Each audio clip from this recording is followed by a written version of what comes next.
আমি ইতিমধ্যে এখানে আমাদের প্রশাসনের আমাদের নেতৃবৃন্দরা আছেন, কর্মকর্তারা আছেন, ওনাদের সাথে আমি ইতিমধ্যে কথা বলেছি যে সালতা উপজেলার বিভিন্ন ইউনিয়নে, গট্টি ইউনিয়ন সহ সকল ইউনিয়নে আমরা রাস্তাঘাটগুলো, যেগুলো আমরা আগে দেখেছি যে রাস্তাঘাটের অবস্থা ভালো না, এই গট্টি ইউনিয়নে বহু গ্রাম আছে এখনো রাস্তাঘাট অবস্থা ভালো না।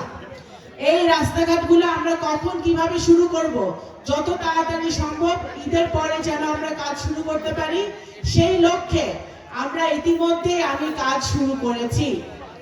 সালতা উপজেলা নির্বাচনের আগে একটা দাবি ছিল বা সেটা প্রয়োজন, আমি জানি যে সালতা উপজেলায় একটা গার্লস স্কুলের প্রয়োজন, একটা বিদ্যালয়ের প্রয়োজন। সেই লক্ষ্যেও কিন্তু আমরা কাজ শুরু করেছি।